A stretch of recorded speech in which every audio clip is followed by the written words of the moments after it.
I am a survivor of domestic violence. When you're in a situation, it's a master manipulation. You lose who you are. There's this vulnerability that takes a hold of you. It's as if you've digressed. You become this child. And as insane as it may sound, I felt the need to protect my abuser. I didn't want to tell my mom and my dad because I didn't know what my decision was going to be, because I knew that I still loved this man. The love that I had for this man was sick. The love that I had for him, I don't care what you think. So it's just like, oh, he's a jerk. Why are you with him? Nobody likes him. He's putting his hands on you. I didn't care because I loved him. So I didn't care. So at a point, I was ready to just turn my back on everybody as long as my house was good. Even though you want to get out, there's this thing that I believed that he would change. If I loved him enough, if I just gave him what he wanted, which was, you don't listen. If I listened,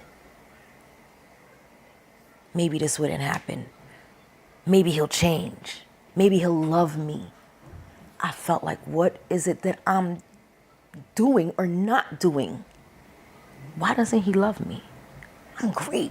You crazy? I cook, I do this, I do that, I'm everything. A lot of it was a challenge to see that I'm a good woman, to see that I don't deserve this, to see that I love you. Why do you want to hurt the person that loves you?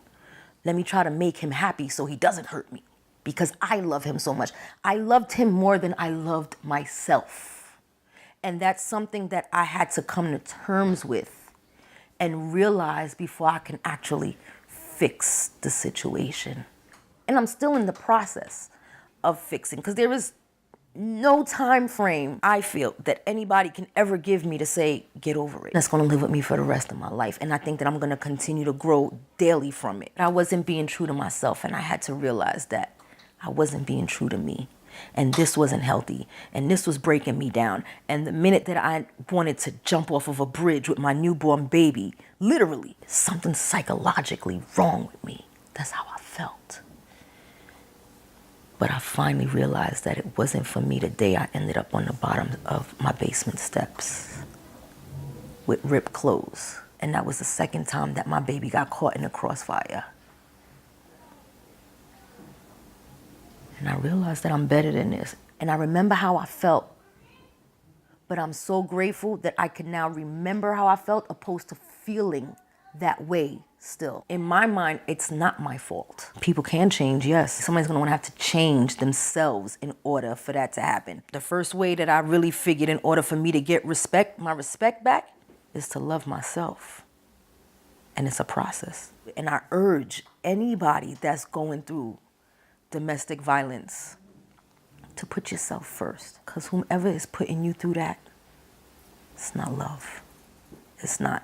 And you have to learn to love yourself. That's the number one priority. For healing purposes, I needed to feel like my situation, some good could come out of that. I got some girls together and we called our event Purple Rain. Being able to hear these stories, it helped me and helped a lot of other women.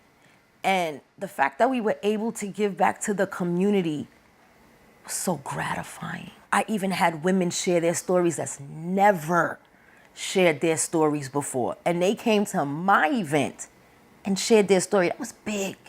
That meant so much, because when you harbor that type of anger, it affects your entire life. If I help one person to get off that ledge that they want to jump off of because they got punched in the face, or, for whatever reason, they feel less of a person, then I feel like I've accomplished a huge mission. Go see.